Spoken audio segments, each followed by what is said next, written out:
Hi எல்லோரும் எப்படி இருக்கீங்க? எல்லாருக்கும் ஹாப்பி தீபாவளி. இன்றைக்கி இது என்னோடய தேர்ட் ஸ்வீட் தீபாவளி சீரீஸில் குலோப் ஜாமுன். இது வந்து ஆச்சி குலோப் ஜாம் மிக்ஸ் வாங்கியிருந்தோம். அதில் வந்து 2 பேக்கெட் எடுத்திருந்தோம்.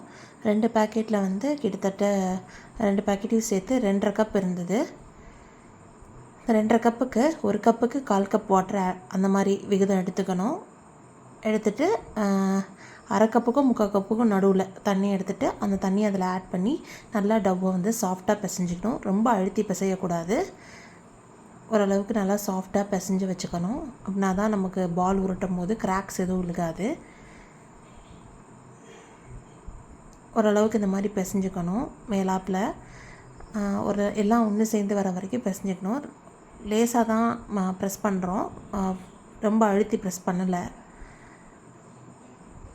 ஓரளவுக்கு இந்த மாதிரி சாஃப்டாக பிசைஞ்சிட்டு மேலே கொஞ்சமாக நெய் தடவி ஒரு 1/2 hour டு ஒரு 1/2 hour இல்லைன்னா ஒரு 3/4 மணி நேரம் நல்லா அதை க்ளோஸ் பண்ணி வச்சுடுங்க. வச்சதுக்கப்புறமா இந்த மாதிரி குட்டி குட்டியாக நல்லா பால்ஸ் மாதிரி 2 கைக்கும் நடுவில் வச்சு நெய் தடவிட்டு 2 கைக்கும் நடுவில் இந்த மாதிரி குட்டியாக எடுத்துகிட்டு இந்த மாதிரி ரொம்ப அழுத்தி ப்ரெஸ் பண்ணாமல் ஓரளவுக்கு இந்த மாதிரி கிராக் இல்லாமல் உருட்டி எடுத்து வச்சுக்கோங்க. குலோப் ஜாமில் இந்த மாவு பிசைகிறது இந்த இது பண்ணுறது மட்டும்தான் கொஞ்சம் ப்ராசஸ் ஹெவி. மற்றதெல்லாம் ஈஸி தான். சுகர் சிரப் ரெடி பண்ணியிருக்கேன். ஆக்சுவலாக இதுக்கு வந்து நான் 2 கப் சர்க்கரை 2 கப் தண்ணி ஆட் பண்ணி இந்த மாதிரி சுகர் சிரப் ரெடி பண்ணி வச்சுருக்கேன்.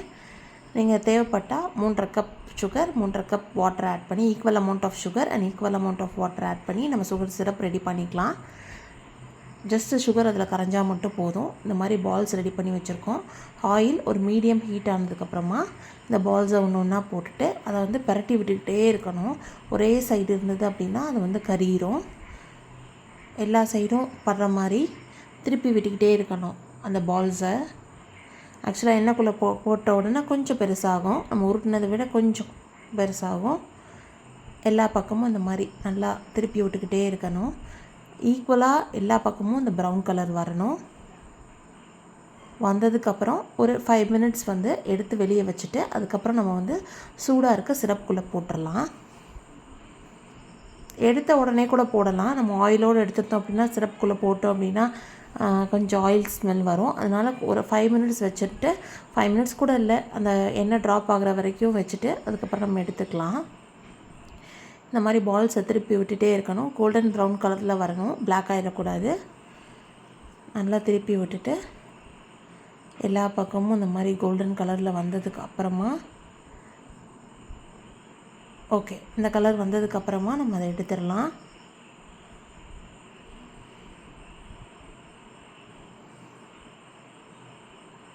எடுத்து தனியாக ஒரு பிளேட்டில் வச்சுக்கோங்க.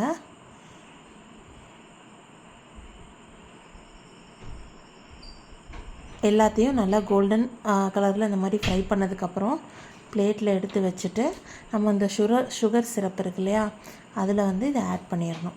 இதே மாதிரி நான் எல்லா பேட்சஸையுமே ஃப்ரை பண்ணிவிட்டு நான் வச்சுருந்த சுகர் சிரப்பில் நான் ஆட் பண்ணிட்டேன். இதை நம்ம நைட்டே பண்ணி வச்சிடலாம். மார்னிங் நம்ம பார்க்குறப்ப ஜாமுன் வந்து அந்த சுகர் சிரப்பில் நல்லா சோக் ஆகி டேஸ்ட்டாக இருக்கும். நீங்களும் ட்ரை பண்ணி பாருங்கள். நான் போடுற ரெசிபீஸ்லாம் உங்களுக்கு பிடிச்சிருந்தா மறக்காமல் என் சேனலை சப்ஸ்கிரைப் பண்ணுங்கள். Once again happy Deepavali. Have a safe Deepavali and thanks for watching my video. Thank you.